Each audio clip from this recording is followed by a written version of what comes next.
चलिए आपको मेंस का यूपीपीसीएस मेंस के लिए जो होता है क्वेश्चन हमने प्रैक्टिस करा रहा था। और उसमें प्रैक्टिस में हमने 3 प्रैक्टिस जो होता है 4 दिन क्लास हमने प्रैक्टिस का किया था और थोड़ा 2-3 जो होता होल्ड हो गया था क्लास। लेकिन जो होता फिर से प्रैक्टिस करते हैं, फिर से आपको जो होता है बताते हैं कि क्वेश्चन लिखने का तरीका क्या होता है। पहले जानेंगे कहाँ से शुरू करेंगे। पहले आप देखेंगे हमने चैप्टर का मैप बनाया जाएगा। जो चैप्टर आप पढ़ रहे हैं उसका एक माइंड मैप बनाइएगा, ठीक है। पहले माइंड मैप बनाइएगा, इसके बाद जो होता है माइंड मैप बनाने के बाद जो होता है फिर क्वेश्चन पे जो होता है एनालिसिस करेंगे तो बड़े आसानी से हो जाएगा, बहुत जल्दी याद भी हो जाएगा। देखो कैसे क्या करना। जैसे हम एक क्वेश्चन लिखते हैं, क्वेश्चन नंबर जैसे उत्तर प्रदेश, क्वेश्चन देखिए क्या है, कैसे माइंड बनाया जाता है। उत्तर प्रदेश, कोई भी क्वेश्चन जो होता है हम पेपर 5 का जो होता है एक क्वेश्चन ले लेते हैं। उत्तर प्रदेश की वास्तुकला, उत्तर प्रदेश की वास्तुकला, ठीक है। ये पेपर 5 का होता है, चैप्टर नंबर 2 में दिया गया है। फर्स्ट का हमने पढ़ा दिया वास्तुकला और इसके महत्व, इसके महत्व, ठीक है, इसके महत्व, संग्रहालय, महत्व, संरक्षण और संग्रहालय, इसके महत्व और संरक्षण एवं संग्रहालय, संग्रहालय, ठीक है। उत्तर प्रदेश की वास्तुकला, इसके महत्व और संरक्षण एवं संग्रहालय, पुरालेख और पुरातत्व, पुरालेख, पुरालेख, पुरातत्व, ये एक चैप्टर है, ठीक है। पुरातत्व ये यहाँ पर एक चैप्टर है, ठीक है। आपका पेपर नंबर 5 में जाएंगे सेकंड में, एक हेडिंग है आपका जो होता है सिलेबस की हेडिंग बता रहे हैं। उत्तर प्रदेश की वास्तुकला, इसके महत्व, संरक्षण, संग्रहालय और पुरालेख और पुरातत्व, ये आपका हेडिंग है।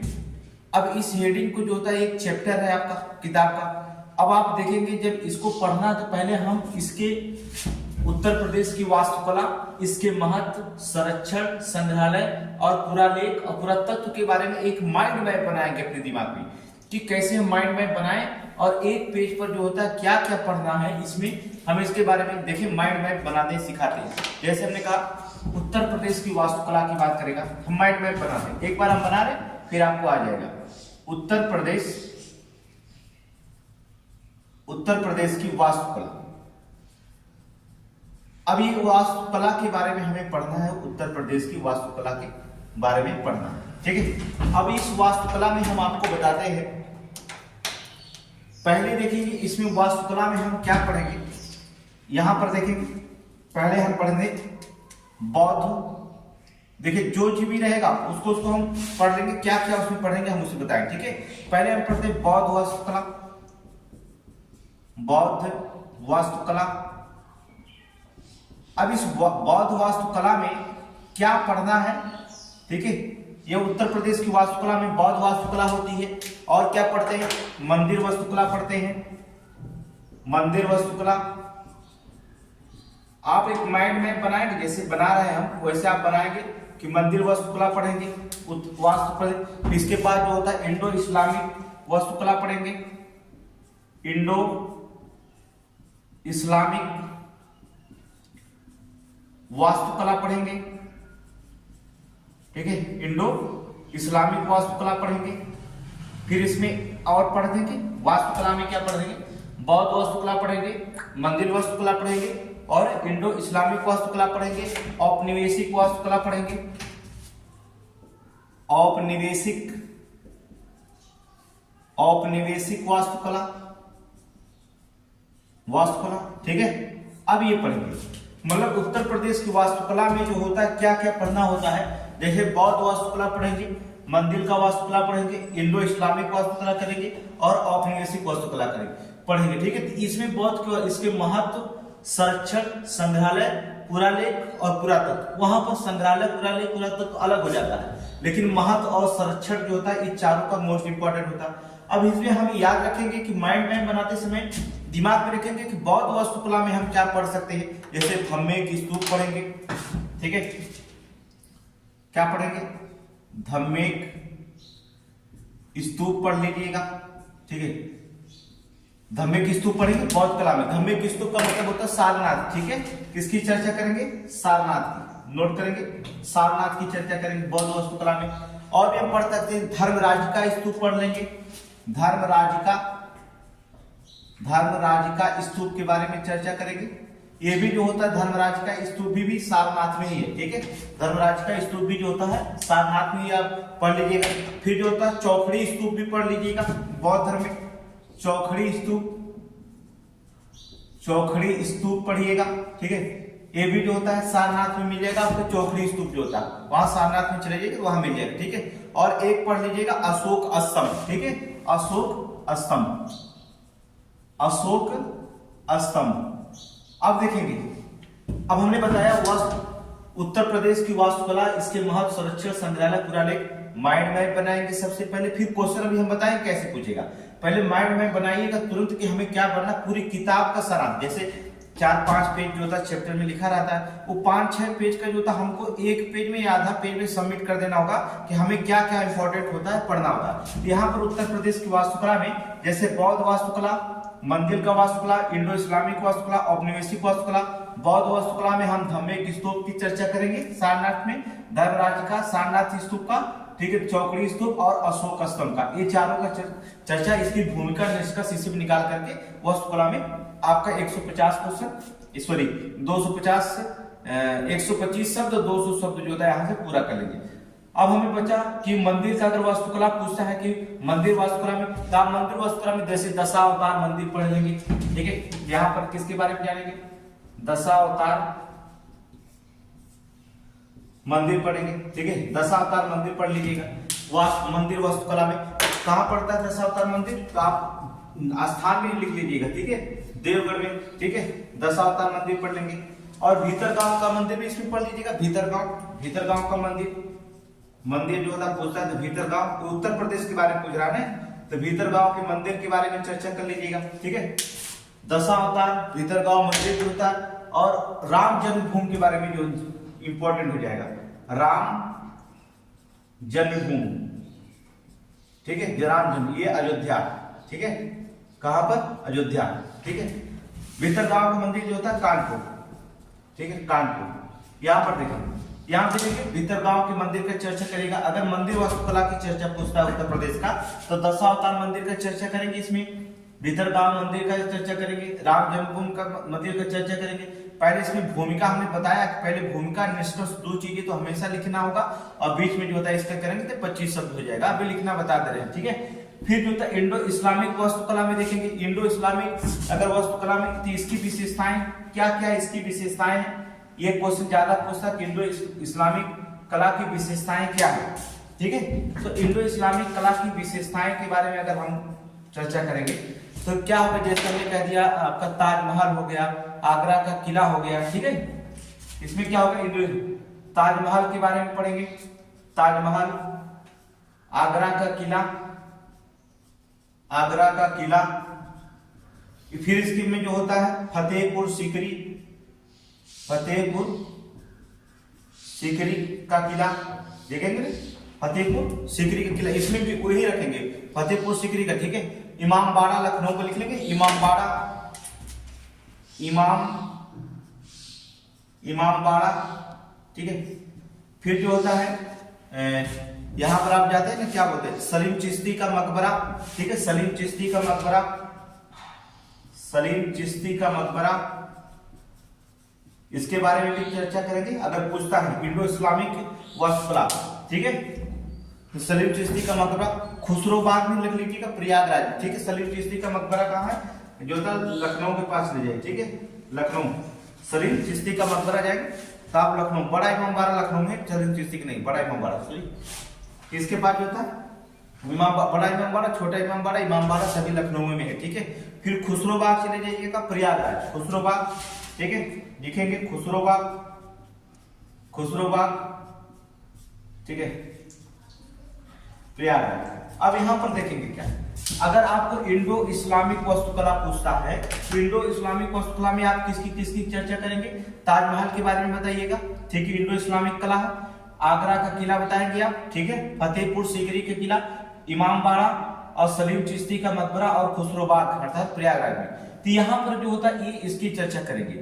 तो उत्तर प्रदेश की वास्तुकला में समझ गए, बौद्ध वास्तुकला, मंदिर की वास्तुकला पढ़ना होता है, इंडो इस्लामिक वास्तुकला पढ़ना होता है, और एक औपनिवेशिक वास्तुकला की भी चर्चा कर लेते हैं। औपनिवेशिक वास्तुकला देखेंगे। औपनिवेशिक वास्तुकला में जैसे होता है मेयो मेमोरियल जो होता है हाल पढ़े हो गया, मेयो मेमोरियल हाल, मेयो मेमोरियल हाल, ठीक है। मेयो मेमोरियल हाल कहां पर स्थित है पूछा जाता है, तो 1879 में प्रयागराज में बना था, ठीक है। नोट कर लेंगे इसमें से 1879 में प्रयागराज, ठीक है। यहाँ इसकी हाल अगर औपनिवेशिक वास्तुकला पूछेगा तो मेयो मेमोरियल हाल, और भी हो सकते हैं आल सेट्रेस कैथेड्रल, आल सेट्रस कैथेड्रल, इसको भी पढ़ लेंगे, आल सेट्रस कैथेड्रल, ठीक है। कैथेड्रल ये भी जो होता है औपनिवेशिक वास्तुकला का निर्माण करता है।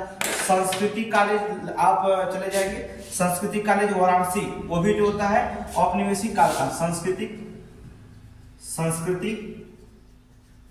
College, Sanskrit college Varanasi, Sanskrit college Varanasi, ये भी जो होता है औपनिवेशिक अर्थात औपनिवेशिक वास्तुकला का निर्माण इसमें भी लिखेंगे आपको, ठीक है। आप राजभवन लखनऊ जाएंगे, वो भी औपनिवेशिक कला हो गया।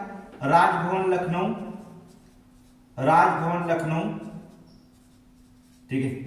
औपनिक देखिए जब भी चैप्टर में उठाएगा उत्तर प्रदेश की वास्तुकला में, तो आप इतना 4 वास्तुकला तो आपको जानना जरूरी होगा, तभी अब माइंड मैप बनाएंगे तो आप क्वेश्चन लिखने बड़े आसानी होगा। हमने बताया कि अभी क्वेश्चन आपको लिखा दे रहे हैं। देखिए राजभवन जो होता है लखनऊ देख लेंगे आप।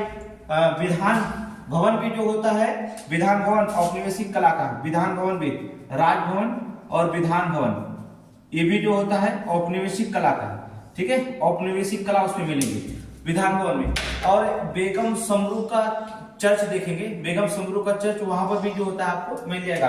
बेगम समरू का चर्च, बेगम समरू चर्च, ये भी देखेंगे यहां पर निकलेंगे, ये होगा बेगम समरू चर्च का, ठीक है। यहां पर देखेंगे, अब आपको यहां पर देखेंगे मेयो मेमोरियल हाल 1879 में प्रयागराज में, आल सेट कैथेड्रल जो होता है संस्कृत कॉलेज वाराणसी में, राजभवन लखनऊ में, विधान भवन लखनऊ में, बेगम समरू का चर्च, ये औपनिवेशिक वास्तुकला का निर्माण होता है, ठीक है।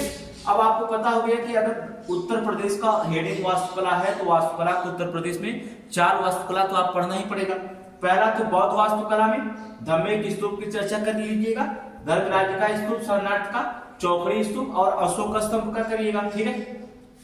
इसके बाद जो होता है अगर मंदिर वास्तुकला का पूछता है तो मंदिर वास्तुकला में आपको क्या करना है, 10 अवतार मंदिर देवगढ़ में पड़ता है, भीतरगांव का मंदिर कान में पड़ता है, मंदिर राम जन्मभूमि अयोध्या में, इनकी चर्चा करिएगा, ठीक है। इसके बाद जो इंडो इस्लामिक वास्तुकला पूछता है तो इसकी विशेषताओं में ताजमहल, आगरा का किला, फतेहपुर सीकरी, इमामबाड़ा, सलीम चिश्ती का मकबरा और खुसरो बाग, ये चर्चा करेंगे। ये इंडो इस्लामिक के द्वारा निर्मित किया गया है। तो कभी भी पूछ सकता है मंदिर वास्तुकला या इंडो इस्लामिक या औपनिवेशिक वास्तुकला की चर्चा अगर पूछता है कि औपनिवेशिक वास्तुकला की चर्चा करेंगे तो मेयो मेमोरियल हाल के बारे में बताएंगे, 1879 प्रयागराज, आल सेट कैथेड्रल के बारे में बताएंगे, संस्कृत कॉलेज वाराणसी के बारे में, राजभवन लखनऊ और विद्या भवन क्या करेंगे बताएंगे, विधान भवन, ठीक है, और बेगम समरू चर्च, ये होता है। अब लेकिन एक चीज और, इतनी तो आप समझ में आ गई, लेकिन औपनिवेशिक वास्तुकला के महत्व भी कभी कभी पूछ सकता है, ठीक है। तो औपनिवेशिक वास्तुकला के महत्व क्या होता है, इसको आप स्क्रीनशॉट मार लीजिए या तो आप लिख लीजिए, जैसे भी करना है आप, लेकिन आपको एक क्वेश्चन जानना जरूरी होता है, ठीक है। अब इसके महत्व की बात करते हैं, औपनिवेशिक काल के महत्व की चर्चा करते हैं। देखिए इसको हम डिलीट कर रहे हैं, मिटा रहे हैं आपको, ठीक है। चलिए अब देखिए अगर क्वेश्चन कभी कभी पूछ देता है कि जो ये औपनिवेशिक काल के महत्व है, ठीक है, औपनिवेशिक काल के महत्व, देखिए महत्व की चर्चा अगर पूछता है, ये महत्व अगर पूछा है तो महत्व में क्या है, महत्व इसको भी बताना जरूरी होता है। औपनिवेशिक काल की वस्तु में ये जो मिल रहा है इसमें महत्व क्या क्या है, महत्व था इसमें पूछेंगे हिंदू मुस्लिम एकता, पहला, ये सारे औपनिवेशिक काल के हिंदू मुस्लिम एकता, हिंदू मुस्लिम एकता, ठीक है, इसकी चर्चा करेंगे, हिंदू मुस्लिम एकता की चर्चा करेंगे। लगभग कुछ में सभी में जो होता है, ठीक है। यहाँ पर औपनिवेशिक काल में हिंदू मुस्लिम एकता, ठीक है, संस्कृति को बढ़ावा देना, ठीक है, महत्व में लिखेंगे संस्कृति को बढ़ावा देना, संस्कृति को बढ़ावा देना, बढ़ावा देना। और क्या होता है औपनिवेशिक काल में हिंदू मुस्लिम एकता, संस्कृति को बढ़ावा देना और पर्यावरण को संरक्षण को बढ़ावा देना, पर्यावरण संरक्षण को बढ़ावा देना, ये भी लिखते रहेंगे, ठीक है, पर्यावरण संरक्षण को बढ़ावा देना, ठीक है, बढ़ावा देना। और क्या पर्यटक देख रहे हैं ना, पर्यटक जो होता है पर्यटन को भी बढ़ावा देना इसमें लिखेंगे, ठीक है, पर्यटन इस समय बहुत इंपॉर्टेंट है, पर्यटन का बढ़ावा देना। और पर्यटन से क्वेश्चन पूछेगा, जैसे करंट भी क्वेश्चन होते हैं उसमें रखा जाता है, जैसे कुंभ मेला पर हम चर्चा करेंगे आज, ठीक है, 2 बार मेंस की क्लास चलेगी आपकी, ठीक है। यहाँ पर पर्यटन को भी यहाँ बढ़ावा दिया जाता है, अर्थव्यवस्था, पर्यटन बढ़ेगा तो अर्थव्यवस्था भी बढ़ेगी, ठीक है, तो यहाँ अर्थव्यवस्था को भी बढ़ावा देना, अर्थव्यवस्था को बढ़ावा देना, ठीक है, अर्थव्यवस्था की बढ़ावा देना। ये जो होता है इसका महत्व होता है। वास्तुकला का क्या है, उत्तर वास्तुकला का जो औपनिवेशिक वास्तुकला या कोई भी वास्तुकला हो, इसमें इंपॉर्टेंट होता है कि हिंदू मुस्लिम एकता मिलती है वास्तुकला में, संस्कृति को बढ़ावा दिया जाता है, देना होता है, पर्यावरण को संरक्षण को बढ़ावा देना, पर्यटन को बढ़ावा देना और अर्थव्यवस्था को बढ़ावा दिया जाता है, ठीक है। अगर कभी क्वेश्चन पूछ दिया जाएगा कि वास्तुकलाओं की या जो होता है औपनिवेशिक वास्तुकला हो चाहे कोई हिंदू इस्लामिक वास्तुकला हो, इसकी देख रेख की किसकी जिम्मेदारी है, तो वहां पर भी एक मिलता है क्वेश्चन, जैसे कह दिया जाए रख रखाव के लिए सरकार की पहल, ठीक है, ये पर लिख लेते हैं, रख रखाव के लिए सरकार की पहल क्या है, सरकार की पहल की चर्चा कीजिए, ठीक है, रख रखाव के लिए सरकार की पहल की चर्चा। अब यहां पर क्वेश्चन पूछ सकता है कि वास्तुकलाओं के लिए या कोई भी जो होता है इस इंडो इस्लामिक को औपनिवेशिक वास्तुकला किसी भी वास्तुकला को रख रखाव के लिए सरकार की क्या पहल है, इस पर चर्चा करेंगे। तो सरकार के रख रखाव के लिए क्या पहल है, इस पर चर्चा करने के लिए क्या करेंगे, 3 चीज इंपॉर्टेंट करेंगे। पहला AMSR, ठीक है, AMSR एक्ट 1956 का चर्चा करेंगे, ठीक है, MS जो होता है MSR एक्ट 1956 का चर्चा करेंगे। ये क्या होता है अभी हम आपको बताएंगे, ठीक है, MSR की इसमें रख रखाव में चर्चा करेंगे, इसको हम, ठीक, सरकार की अगर पहल पूछता है रख रखाव की अगर पहल पूछता है तो भारतीय विरासत संस्थान की चर्चा करेंगे, भारतीय विरासत संस्थान की चर्चा की बात, विरासत संस्थान जो बनाया गया है उसकी हम चर्चा करेंगे, ठीक है, भारतीय विरासत संस्थान की इसकी भी जिम्मेदारी रखी जाती है, ठीक है। एक योजना चली अपना धरोहर अपनी पहचान, इसके बारे में थोड़ा सा चर्चा करेंगे, इसमें अपना धरोहर अपनी पहचान, ठीक है, रख रखाव के पहल पर पूछता क्वेश्चन, ठीक है, कि रख रखाव जो होता है पहल के लिए क्वेश्चन, सरकार की रख रखाव के लिए सरकार की क्या पहल है वास्तुकला पर, इस सब की चर्चा हम करेंगे, ठीक है। MSRT भारतीय विरासत संस्थान अपना धरोहर अपनी पहचान की चर्चा करेंगे। ताज संलग्न क्षेत्र, ताज संलग्न क्षेत्र की चर्चा करेंगे हम इसमें, ठीक है। ट्रोपेजियम बनाया गया है 1999 में बना गया था, जो ताज महोत्सव अगर होता है तो वहां से 5 किलोमीटर दूर पे जो होता है वो उत्सव लगाया जाता है, ये भी याद रखेंगे। फिर काशी विश्वनाथ मंदिर गलियारा बनाया गया, उसकी चर्चा करेंगे। काशी विश्वनाथ मंदिर गलियारा की हम चर्चा करेंगे, ठीक है, गलियारा की हम चर्चा करेंगे। फिर ये रख रखाव की अगर सरकार की पहल पूछता है तो यहाँ पर रख रखाव के पहल की जो होता है इतनी आप चर्चा करेंगे, माइंड मैप में इतना आप बनाएंगे। अभी जब आप बन जाएगा तो आपको क्वेश्चन लिखने में बहुत आसान हो जाएगा कि क्वेश्चन कैसे इसमें लिखना है वहां पर।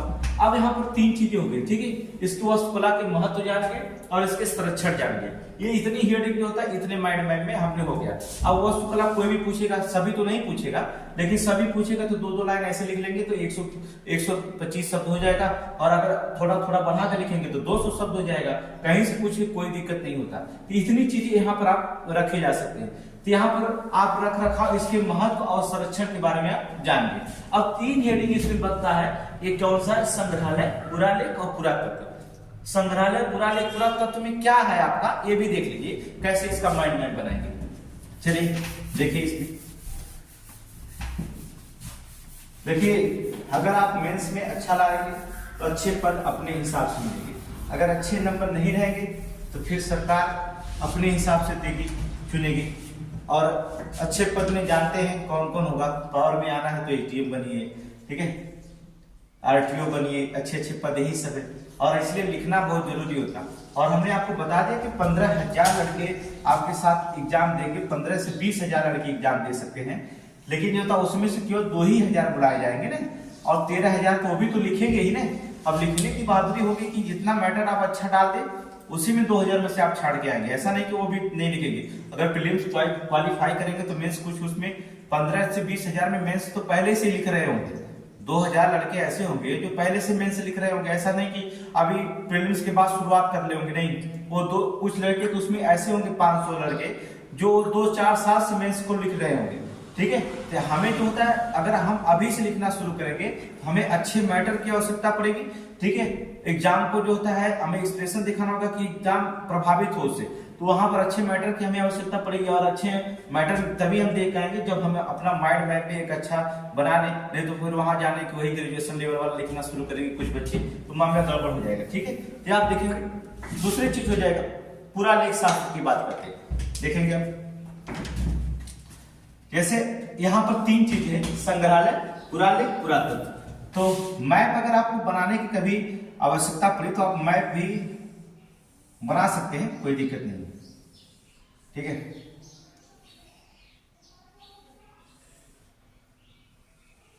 ठीक है, यहाँ पर ये एक पे आप संग्रहालय लिख लीजिए, संग्रहालय,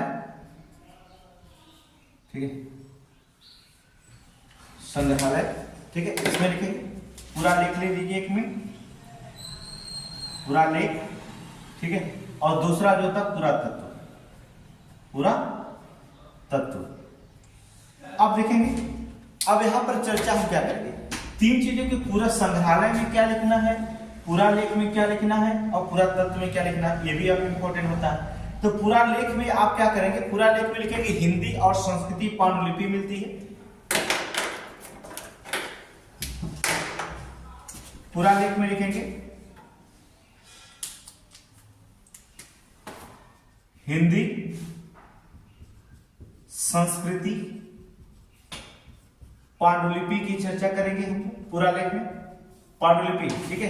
हिंदी, संस्कृति, पांडुलिपि की जो होता है हम चर्चा करेंगे, ठीक है। हिंदी और संस्कृति की पांडुलिपि, हिंदी और संस्कृति और लिख सकते हैं यहाँ पर, ठीक है।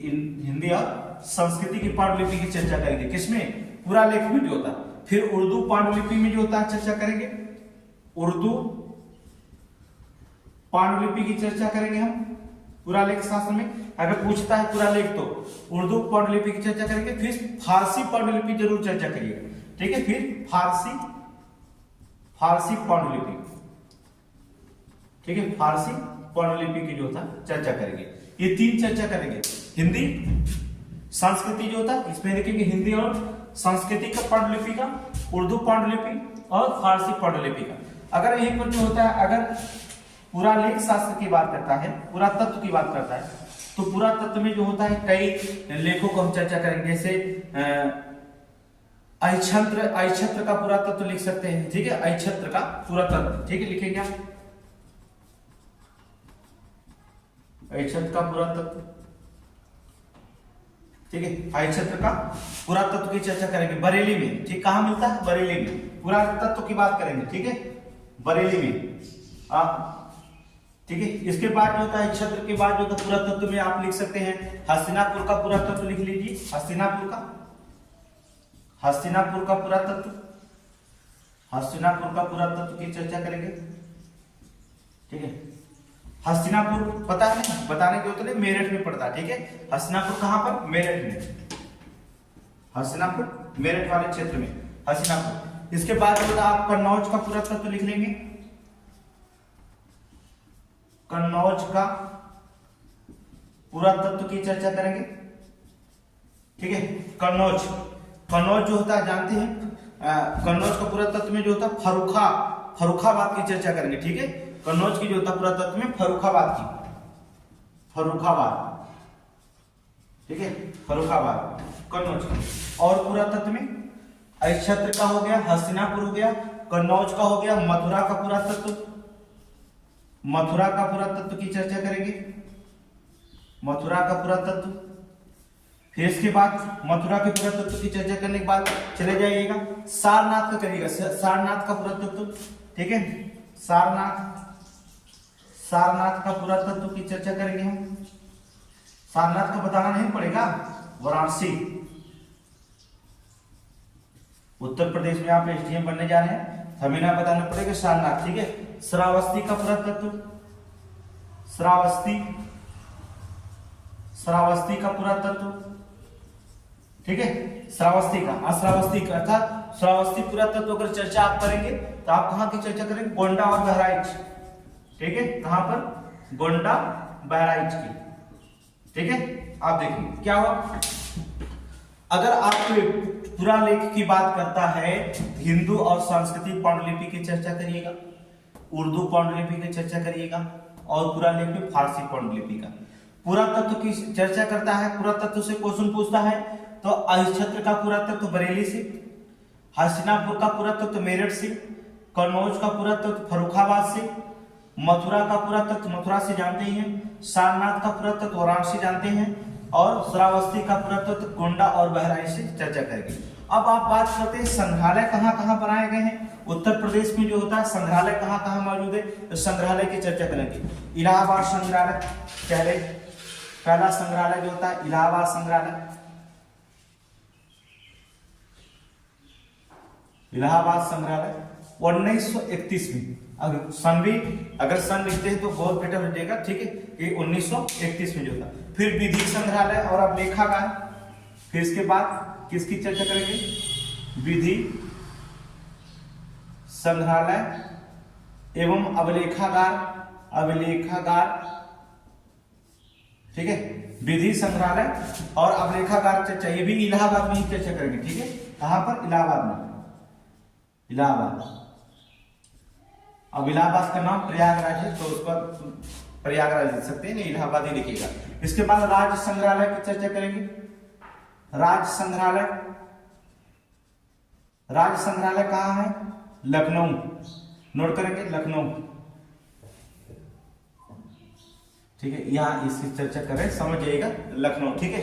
फिर थारू संग्रहालय, थारू संग्रहालय, थारू जनजाति संग्रहालय, ठीक है, थारू जनजाति जो नया बना है उसकी भी चर्चा हम करेंगे, ठीक है, थारू जनजाति संग्रहालय की चर्चा करेंगे, ठीक है, थारू जनजाति संग्रहालय।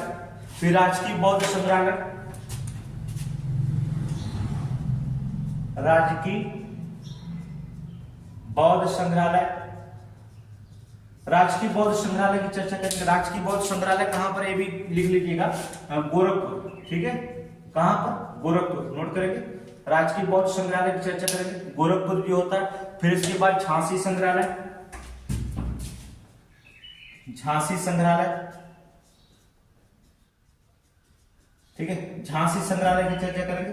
झांसी संग्रहालय लिख लीजिएगा, 1857 का मेमोरियल की चर्चा करेंगे, 1857 का मेमोरियल का चर्चा कर लीजिएगा, 1857 का मेमोरियल, ठीक है, 1857 का मेमोरियल संग्रहालय, संग्रहालय लिख लीजिएगा, मेमोरियल संग्रहालय कहां पर बना है, कहां पर है, 1857 का मेमोरियल संग्रहालय लखनऊ, नोट कर लेंगे लखनऊ, ठीक है। फिर इसके बाद जो होता है आप चर्चा कर लीजिएगा राष्ट्रीय दलित संग्रहालय, स्मारक, राष्ट्रीय दलित स्मारक नोएडा में, ठीक है, राष्ट्रीय दलित स्मारक, स्मारक नोएडा, ठीक है, ये हो गया। तो इतनी चीज की आप संग्रहालय, इतनी चीज की आप चर्चा करेंगे, ठीक है। संग्रहालय, पुरालेख, पुरातत्व में क्या क्या चर्चा करेंगे, ये माइंड मैप बनकर तैयार हो गया। अब कोई भी क्वेश्चन कहीं से पूछता है आप बड़े आसानी से आंसर दे सकते हैं, कोई दिक्कत नहीं, ठीक है। अगर पुरालेख की बात करता है तो हिंदी और संस्कृति पांडुलिपि की चर्चा करेंगे, उर्दू पांडुलिपि की चर्चा करेंगे और फारसी पांडुलिपि की चर्चा करेंगे यहाँ पर। अगर पुरातत्व की चर्चा की बात करता है, अय क्षेत्र का पुरातत्व, हस्तिनापुर का पुरातत्व की चर्चा करेंगे, कन्नौज का दिखाएंगे, मथुरा का पुरातत्व दिखाएंगे, सारनाथ का पुरातत्व दिखाएंगे, श्रावस्ती का पुरातत्व। अगर इसमें 10-10, 20-20 लाइन अगर भी लिखते हैं, अगर देखिए 6 हेडिंग है, 6 में 20-20 होंगे तो 120 शब्द हो जाएगा आपका। 120 शब्द, अगर 125 शब्द पूछता तो 125 शब्द होगा। 120 अगर ये लिख देते हैं तो भूमिका लिखने में क्या दिक्कत, भूमिका लिखेंगे 20 से 30 शब्द भूमिका लिखिएगा, 20 से 30 शब्द जो होगा आपका क्या क्या निष्कर्ष दे दीजिएगा, तो भूमिका और निष्कर्ष 60 शब्द हो जाएंगे, 120 60 180 हो जाएंगे, 200 शब्द तैयार हो जाएंगे आपके। थोड़ा सा चढ़ा बढ़ा दीजिएगा, इसमें और भी लिख लीजिएगा तो तैयार हो जाएगा पुरातत्व के बारे में। ठीक है, बहुत आसान होता है मेंस लिखना। आगे देखेंगे संग्रहालय में, देखेंगे आप इलाहाबाद संग्रहालय की चर्चा करेंगे। 1931 में कुछ तो 2-4 लाइन लिखेंगे, संग्रहालय पूछता है तो। विधि संग्रहालय अभिलेखागार की चर्चा करेंगे इलाहाबाद में। राज्य संग्रहालय लखनऊ की चर्चा करिएगा। थारू जनजातीय संग्रहालय की चर्चा करिएगा। राजकीय बौद्ध संग्रहालय गोरखपुर की चर्चा करेंगे। झांसी संग्रहालय की चर्चा कर लीजिएगा। 1857 मेमोरियल संग्रहालय लखनऊ में, उसकी चर्चा करिए। राष्ट्रीय दलित स्मारक नोएडा में, उसकी चर्चा करेंगे। ये माइंड मैप बनकर तैयार हुआ आपका चैप्टर 5 का। ठीक है, 5वें पेपर का उत्तर प्रदेश की वास्तुकला, इसके महत्व, संरक्षण, संग्रहालय, पुरातत्व, ये आपका मेंस का हेडिंग है। ठीक है, पेपर नंबर 5 में दूसरा चैप्टर है। पहले हमने पढ़ाया, फिर भी रिपीट करेंगे। तो 5 और 6 पेपर हमने कहा 10 दिन के अंदर खत्म करेंगे। 15 से 16 तक ले जो होता है 5वां पेपर खत्म करेंगे। हो सकता है 6ठा पेपर भी साथ में लेके चले, तो यहाँ पर खत्म करेंगे मेंस का। तो ये पूरी तरह से माइंड बन गया। अब आप एक क्वेश्चन चर्चा करेंगे, जैसे हमने बौद्ध के बारे में चर्चा करते हैं, वहां पर बुद्ध के बारे में हम थोड़े से क्वेश्चन पढ़ते हैं। ठीक है, तो यहां से नहीं, आप क्वेश्चन आपको दिए थे पहले पे आइए, जो चैप्टर हमने पहले पढ़ाया था बौद्ध धर्म में, वहां पर से आइए, वहां से कैसे क्वेश्चन बनेगा। फिर करंट के क्वेश्चन जो होते हैं आपके बनते रहेंगे, याद रखिएगा। चलिए देखिए, हमने कहा कि करंट के क्वेश्चन, जैसे कुंभ मेला से क्वेश्चन आएगा इस बार। कुंभ मेला में कितने सर्किट बनाएंगे, क्या क्या बनाएंगे, आपको आज आपको बता देंगे। बहुत इंपॉर्टेंट है कि मेंस में कुंभ मेला से कहां क्वेश्चन आएगा, वहां पर देखिएगा। ठीक है, और कुछ जो होता है पार्टन से जो होता है क्वेश्चन यहाँ से जरूर पूछे जाएंगे इस बार। बहुत क्वेश्चन, कम से कम 2-3 क्वेश्चन पार्टन से पूछे जाएंगे। महाकुंभ के बारे में चर्चा आपको जानना बहुत जरूरी होगा। ठीक है, महाकुंभ कहाँ कहाँ लगता है, क्या क्या इसमें चर्चा दिखाना होगा, ये पूरी आपको हेडिंग बता दिया जाएगा। पहले एक क्वेश्चन की हम चर्चा करते हैं, उत्तर प्रदेश में बौद्ध सर्किट की। सर्किट हमने वहां छोड़ा था, फिर आइएगा अपने पेपर में। ठीक है, इसको माइंड मैप को बना लीजिएगा, चर्चा करिएगा, इस पर क्वेश्चन हम कराएंगे। तो पहले पुराना क्वेश्चन एक छूट गया था, उसको पहले पूरा करिए। उत्तर प्रदेश में बौद्ध सर्किट, क्वेश्चन लिखेंगे। क्वेश्चन फर्स्ट, उत्तर प्रदेश में बौद्ध सर्किट, हमने सर्किट आपको पढ़ाया है इसलिए यहां पर आइए, बौद्ध सर्किट। ठीक है, यहां पढ़ाया था हमने। ठीक है, बौद्ध सर्किट से संबंधित, बौद्ध सर्किट से संबंधित स्थलों, उत्तर प्रदेश में बौद्ध सर्किट से संबंधित जो होता है स्थलों की अवस्थिति का वर्णन कीजिए। स्थलों की अवस्थिति का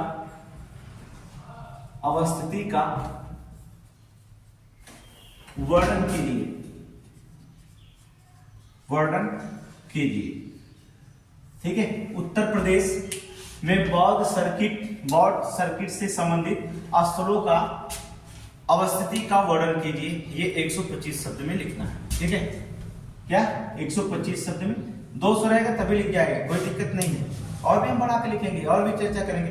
इस क्वेश्चन पर चर्चा कैसे करेंगे देखेंगे आप। अब हमने बताया उत्तर लिखते समय आपको क्या करना होगा। पहली चीज देखना होगा क्या, बौद्ध सर्किट स्थल की अवस्थिति पूछा है, 2 चीजें होगी। ठीक है, बौद्ध सर्किट से संबंधित जितना भी अवस्थिति का स्थल है पूछेंगे, तो पहले हेडिंग डालेंगे उत्तर में बौद्ध सर्किट। माइंड मैप इसमें भी बनाएंगे, बौद्ध सर्किट। ठीक है, इस बौद्ध सर्किट में क्या क्या पूछना है, क्या क्या बताना है, यहां पर भी क्वेश्चन को देखेंगे। ठीक है, पहली चीज इसमें क्या लिखनी होगी, पहले इसमें भूमिका लिखना है। ठीक है, किसकी चर्चा करेंगे, भूमिका की चर्चा करेंगे कि क्या क्या इसमें भूमिका रखी जाती है। इसके बाद स्थल की चर्चा करेंगे। ठीक है, स्थल की। ठीक है, क्योंकि यहाँ पर स्थलों की चर्चा कहा है। और इसके बाद जो होता है आप निष्कर्ष दे देंगे।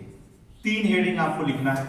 ठीक है, क्या क्या, भूमिका, स्थल और निष्कर्ष, 3 हेडिंग आप लिखेंगे। अब आपको इसमें क्या करने के, भूमिका में लिखेंगे कि बौद्ध सर्किट, आपको पता है कि विश्व में लगभग 420 मिलियन लोग जो होता है बौद्ध श्रद्धालुओं का आकर्षण केंद्र है। याद रखिएगा 420, विश्व में लगभग सभी जगह बौद्ध धर्म के अनुयायी पाए जाते हैं। ठीक है, तो विश्व, इसमें भूमिका में आप लिखेंगे कि विश्व में, हम लिख नहीं रहे, बस एक हेडिंग बता रहे हैं। ठीक है, अब भूमिका अपने से लिखना पड़ेगा। ठीक है, विश्व के लगभग 420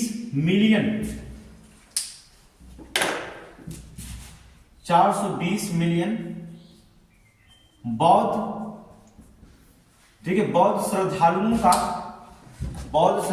का आकर्षण, बौद्ध श्रद्धालुओं का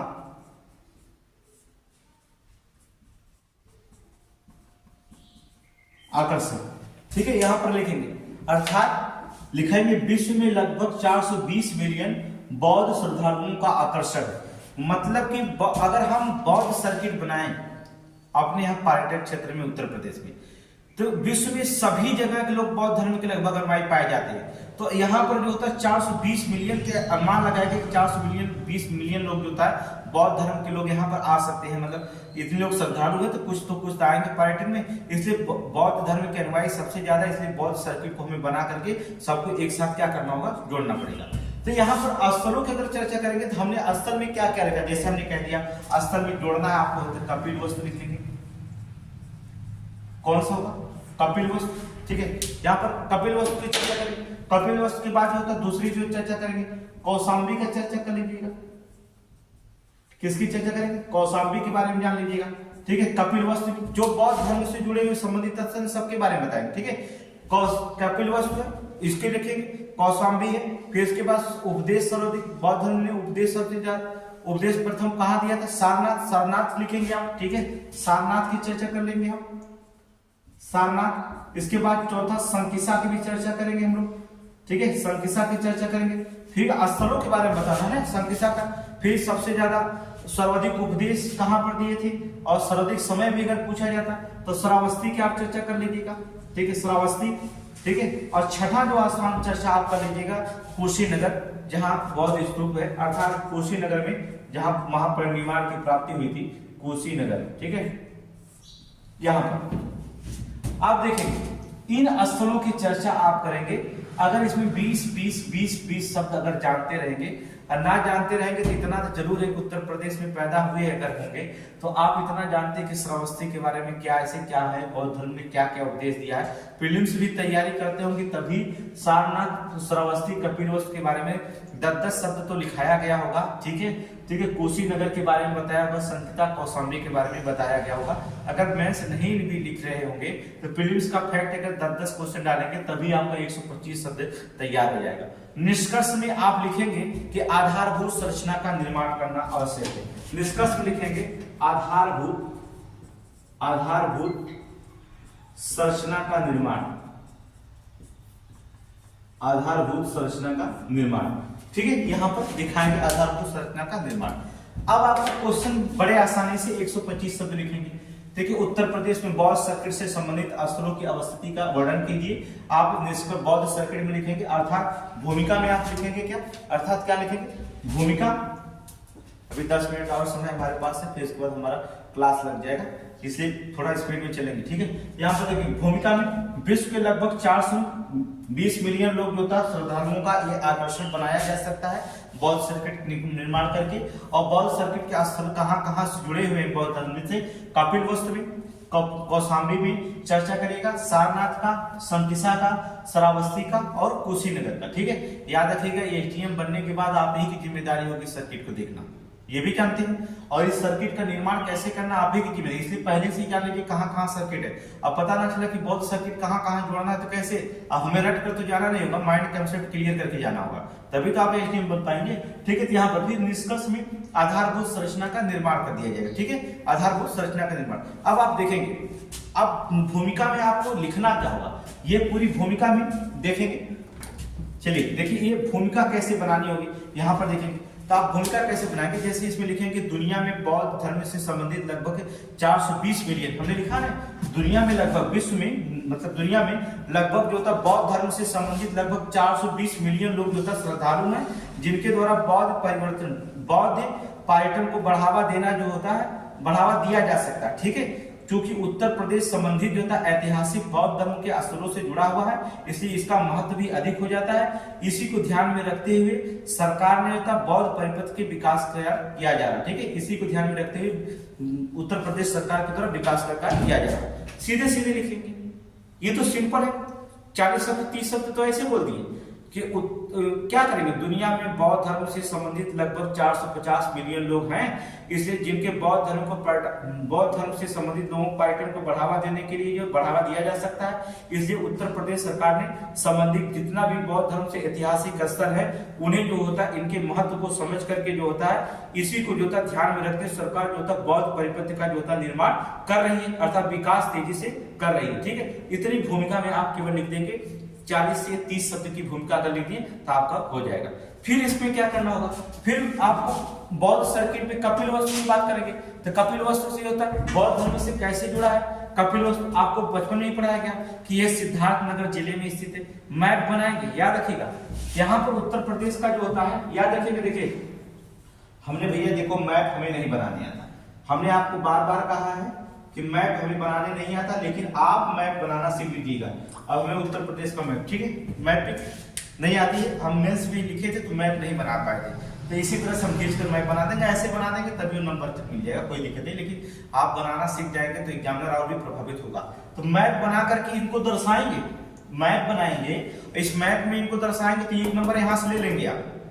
मैप बन गया, दर्शा दिए, 1 नंबर यहाँ से मिल गया, ये पूरा दर्शा दिए आपने, 1 नंबर यहाँ से मिल गया। अगर 8 नंबर है 2 नंबर मिल गया आपका, समझ गए। 1 नंबर मैप से ले लीजिएगा, 1 नंबर जो होता है जिस तरह से हमने इसको दिखाया है, ठीक है, उत्तर माइंड मैप का, इसी तरह से माइंड मैप का उत्तर दिखाइएगा एग्जामिनर को, वो समझ जाएगा कि इतनी चीजें जानता है, चर्चा करेगा। तो 1 नंबर यहाँ देगा, 1 नंबर यहाँ देगा। 8 नंबर में जो होता है 2 नंबर मिलना बहुत बड़ी बात है, फिर इसके बाद लिखेंगे 8 नंबर में अगर 6 नंबर भी पाए जाते हैं तो आप टॉपर लिस्ट में, आप टॉपर लिस्ट में।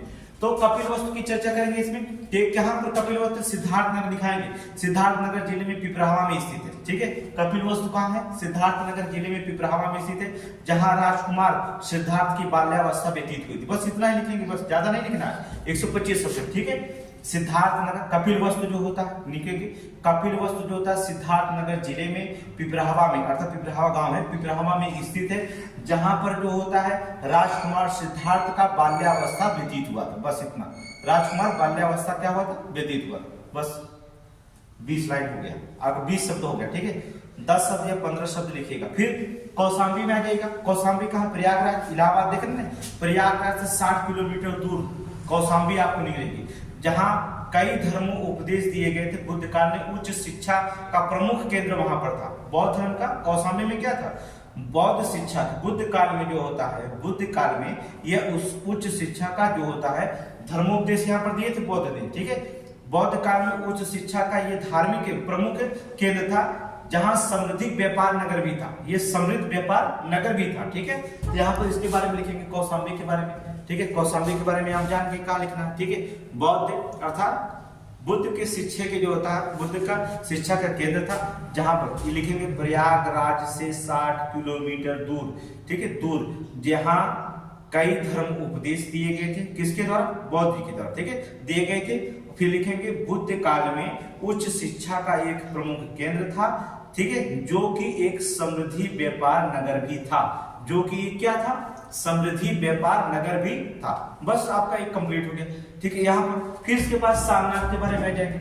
सारनाथ में क्या लिखेंगे, वाराणसी से 10 किलोमीटर दूर स्थित है सारनाथ। गए होंगे सारनाथ, घूमने गए होंगे तो आप जान रहे होंगे, जो वाराणसी है वहां से 10 किलोमीटर दूर स्थित है, जहां बुद्ध ने आत्मज्ञान करने के पश्चात, आत्मज्ञान मतलब जो ज्ञान की प्राप्ति हुई थी, ठीक है, तो लिखेंगे आप शुद्ध लिखेंगे। अब नहीं, ज्ञान प्राप्ति के बाद ऐसा नहीं लिखा जाता, ठीक है, मेंस लिख रहे हैं तो एग्जाम को प्रभावित करना होगा। लिखेंगे आत्मज्ञान करने के पश्चात या आत्मज्ञान करने के पश्चात जो होता है अपना पहला धर्म उपदेश जो होता है, पहला धर्म उपदेश कहां दिए थे, सारनाथ में। लिखेंगे पहला धर्म उपदेश सारनाथ में दिया था। यहां सम्राट अशोक के द्वारा स्थापित, सम्राट अशोक के द्वारा स्थापित चमकदार बौद्ध स्तंभ, बौद्ध संघ की नींव की निशानी मिलती है, ठीक है। बौद्ध स्तंभ बौद्ध संघ की जो था न्यू की क्या मिलती है, निशानी मिलती है। ये चर्चा कर लेंगे कहां पर, सारनाथ, यहाँ पर कर लेंगे क्या, सारनाथ पर। इतनी चर्चा जो होता कर देंगे जब सारनाथ में आप, तो कोई दिक्कत नहीं होगा, आपका नंबर जो होता है अच्छा खासा मिल जाएगा। ठीक है, 200 शब्द भी बढ़ाया जाता है। इसके बाद संकिसा में आपको लिखना होगा। संकिसा कहां पर है, हमने आपको इसके पहले बताया था, फर्रुखाबाद। फर्रुखाबाद जिले के जो होता काली नदी के तट पर जो होता है एक क्या बोलते हैं, बसंतपुर गांव है। ठीक है, फर्रुखा नदी के काली नदी के तट पर स्थित एक बसंतपुर गांव स्थित है। ऐसी मान्यता है यहाँ पर कि बौद्ध स्वर्ग में जो अपनी माँ को संबोधित करने के बाद भगवान बुद्ध ने जो होता अवतरण किया था। ठीक है, यहाँ पर ऐसी मान्यता है संकिसा में कि स्वर्ग में जो होता, स्वर्ग में जो होता अपनी माँ से जो होता है संबोधित करते हुए भगवान बुद्ध जो था, भगवान बुद्ध ने जो होता है यहाँ पर जो होता क्या किया था, अवतरण किया था। बस इतना ही जो होता लिख लेंगे, संकिसा में मिल जाएगा। श्रावस्ती को आप जानते हैं, श्रावस्ती को आपको बताने की जरूरत है नहीं, तो श्रावस्ती आप जानते हैं। ठीक है, कुशीनगर आप जानते हैं, गोरखपुर से 50 किलोमीटर दूर पर जो था कुशीनगर स्थित है। ठीक है, यहाँ पर बुद्ध द्वारा जीवन की जो होता आखिरी सांसें ली गई थी। ठीक है, बुद्ध के द्वारा जो होता जीवन की आखिरी सांसें ली गई थी। ये तो सभी लोग प्रीलिम्स में भी क्वेश्चन पढ़े होंगे। ठीक है, बुद्ध के द्वारा आखिरी सांसें ली गई थी। कुशीनगर के खुदाई से ज्ञात होता है कि, ये भी लिख लेंगे अगर 200 करना हो, कुशीनगर खुदाई से ज्ञात होता है कि यहाँ पर 11वीं सदी में भिक्षुओं का एक बड़ा समुदाय यहाँ रहता था। वही 1876 में खुदाई के दौरान बुद्ध का विशाल मूर्तियां भी यहाँ पर क्या हुई, मिली हुई है। तो यहाँ पर चर्चा ये करेंगे, इतना आप इतना चर्चा करेंगे। इसके बाद जो होता है निष्कर्ष में आ जाएंगे, आधारभूत संरचना के निष्कर्ष। तो कुछ भी लिखने का निष्कर्ष में, बौद्ध सर्किट न केवल आर्थिक रूप से बल्कि जो था सामाजिक सांस्कृतिक विरासत के संरक्षण में भी जो होता सहायक होगा। ठीक है, बौद्ध सर्किट ना तो आर्थिक रूप से पर्यटन मिला तो आर्थिक रूप तो बढ़ावा मिलेगा, तो ना कि आर्थिक होगा बल्कि ये समाज का, समाज से क्या, एक समाज से दूसरे समाज लोग आएंगे, तो कई देशों को लोग यहाँ कराएंगे ना, यहाँ पर क्या आएंगे, कई देशों को लोग आएंगे, तो हमारा एक सामाजिक संबंध भी जो होता मिलेगा, संस्कृतियों का आदान भी प्रदान होगा, अर्थात संस्कृति की जो था विरासत का संरक्षण भी हमारे मिलेगा। ठीक है, संरक्षण हो सकता है। ये पर्यटन को बढ़ावा देने के रोजगार में नए जो होता है साधन भी उपलब्ध करवाता है। रोजगार का एक नया साधन, लोग आएंगे अगर यहाँ पर्यटन करने के लिए, तो नए नए जो होता है पर्यटन अगर आएंगे तो रोजगार बढ़ेगा ही, जाहिर सी बात है। होटल, ठीक है, खान पीन का स्थान, ठीक है, गाड़ी घोड़े के चलने का स्थान है ना, प्रसाद चढ़ाते या कुछ भी होता वहां पर स्थान, कुछ खरीदे के लोग, कुछ नई चीज मिले, तो ये सारे चीज होंगे। तो 200 शब्द आप लिख सकते हैं बौद्ध सर्किट से संबंधित क्वेश्चन। तो आप, ठीक है, 3 आपको पूरे मेंस का टॉपिक जो होता है पढ़ाया जाएगा। टॉपिक जो होता मेंस का जो होता है क्लियर करेंगे। पेपर 5 पेपर 6 जो होता है, डेली पेपर 5 का 2 क्वेश्चन होगा, पेपर 5 का 2 से 3 क्वेश्चन यहाँ पर हल करेंगे, और पेपर 6 का जो होता है 3 क्वेश्चन हल करेंगे यहाँ पर। ठीक है, केवल प्रारूप बताएंगे, तो यहाँ पर पूरे की तरह तैयार हो जाएगा आपका। ठीक है, लेकिन आपको करना क्या है कि आपको थोड़ी सी जो होता है वीडियो को शेयर करिएगा, लाइक करिए कि कितना अच्छे चलते हैं। ठीक है, और कमेंट में ये भी बताइए आप कि और कितना विस्तार करना है या और कितना शॉर्टकट बताना है, ये भी बताइएगा। ठीक है, अगर कुछ नहीं जानकारी है आपको, माने जो नए लड़के मेंस में कुछ भी नहीं जानते, तो उनके लिए भी जो होता है कमेंट में बता सकते हैं कि इतना इसका विस्तार करें, हम उसका उतना ही तेजी से क्या करेंगे, विस्तार करेंगे। तो ये पूरी तरह से यहाँ पर क्वेश्चन रखा जाएगा। तो ये होगा आपका मेंस का, तो कमेंट में बताइएगा। ठीक है, शेयर करिए, ज्यादा लोगों को जोड़िए, जैसे हमें पता चले कि क्या इसमें कमियां क्या जो होता है और बताना है, तभी हम आपको आगे बता सकते हैं। ठीक है, समय भी हमारे पास अभाव रहता है, फिर भी जो था आपके साथ क्लास चलेगी। ठीक है।